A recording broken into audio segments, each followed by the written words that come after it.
The billionaire laughed loudly, his voice cutting through the restaurant like a knife. "You wouldn't understand," he said, waving her off. "You're just an uneducated waitress." The room went silent. No one noticed the slight pause in her breathing. No one saw the way her fingers tightened around the tray. And no one, absolutely no one, expected what she was about to say next, because within the next few minutes, this woman he had dismissed would unravel his world, expose his ignorance, and change every life in that room forever. And it all began with a single sentence spoken in a language he didn't understand. The restaurant was one of those places where money whispered instead of shouted. Crystal chandeliers reflected soft white light onto marble floors, and the air smelled faintly of truffle oil and expensive wine. It was the kind of restaurant where reservations were booked months in advance and the menus didn't have prices, because the people who ate there never needed to ask. Amara stood near table 12, balancing a tray with steady hands. She wore a simple black and white waitress uniform, neatly pressed but clearly worn from years of use. Her dark hair was pulled into a low bun, and her face carried a calm expression that came from long practice. At 28, she had learned how to disappear in plain sight. Table 12 belonged to Victor Langford. Everyone knew his name. Tech billionaire. Self-made. Ruthless. Admired and feared in equal measure. He had built a global empire from nothing, and he never let anyone forget it. Tonight, he sat surrounded by executives and investors, his tailored suit costing more than Amara's monthly rent. Amara approached the table with water glasses, her posture respectful. "Good evening," she said softly. "May I take your order?" Victor barely looked at her. He was too busy talking about acquisitions, about crushing competitors, about numbers so large they felt unreal. When she cleared her throat gently, he sighed in irritation. "Yes, yes," he said, finally glancing at her. His eyes swept over her uniform, her accent, her name tag. "Do you even know what half of this menu means?" A few people chuckled. Amara kept her voice steady. "If you have any questions, I'd be happy to explain the dishes." Victor smirked. "Explain." He leaned back in his chair. "That's ambitious. I'll have the foie gras. Medium. And make sure it's done properly this time." Last waitress didn't know the difference between medium and ruined. Amara nodded. "Of course, sir." As she turned to leave, Victor added loudly, "Honestly, these places should hire educated staff. Not just anyone who can carry plates." The laughter was louder this time. Amara stopped. For a brief moment, the room seemed to hold its breath. Slowly, she turned back to the table. "I assure you, sir," she said quietly, "I'm capable of understanding your order." Victor raised an eyebrow. "Oh." He glanced at his guests. "That's impressive. Considering most waitresses I've met barely finished school."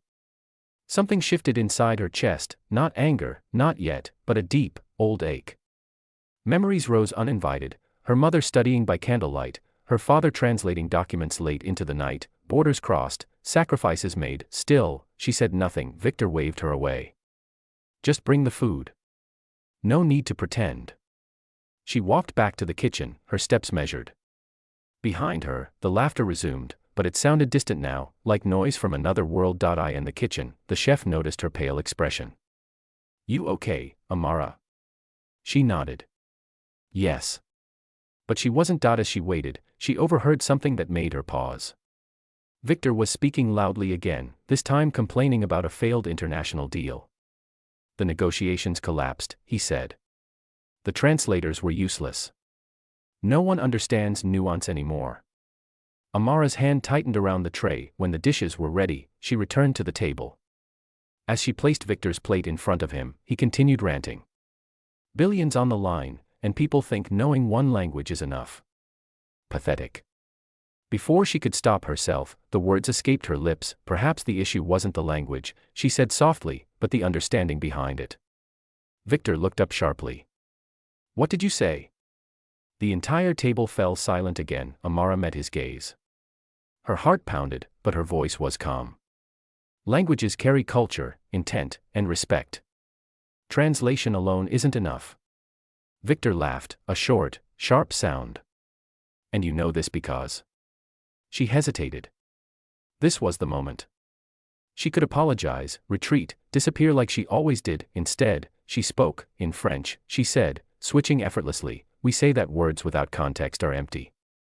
Then in Spanish, then in German, then in Mandarin. Finally, she returned to English. I speak 5 languages, she said simply. The silence this time was absolute. Victor's smile faded, and that was only the beginning. For several seconds, no one moved.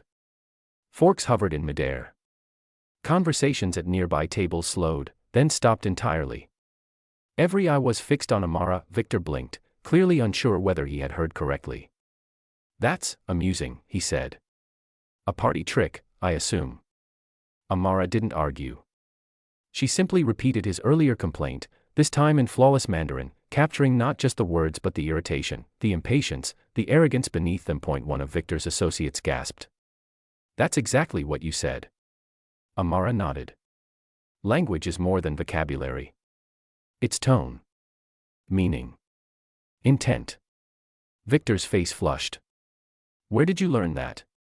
She took a breath. "My parents were refugees. We moved constantly.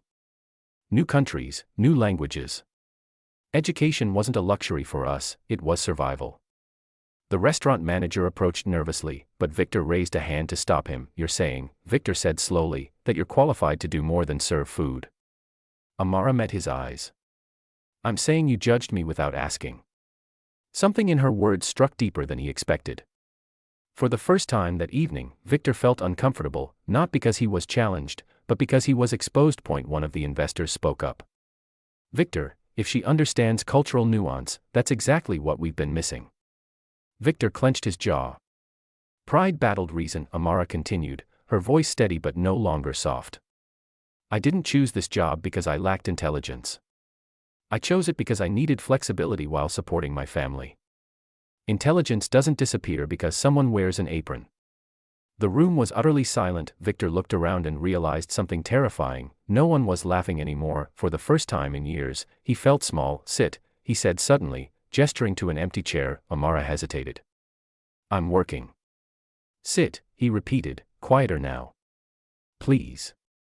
She Saturday for the next hour, she spoke, not as a waitress, not as an employee, but as a woman with a voice. She explained where negotiations fail, how cultural missteps destroy trust, how arrogance closes doors money can't open. Victor listened, really listened. When the evening ended, he stood and cleared his throat. "I owe you an apology," he said, loud enough for the room to hear. "I was wrong."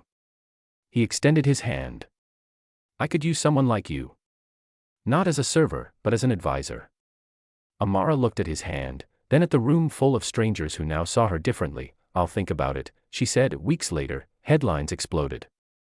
Victor Langford's company announced a historic international deal, negotiated with the help of a former waitress turned cultural consultant, but the real victory wasn't the money. It was the message: never measure intelligence by appearance, never confuse silence with ignorance, and never underestimate someone just because the world taught them to stand quietly in the background, because sometimes, the most powerful voice in the room belongs to the one you almost ignored. End message, inspiring close.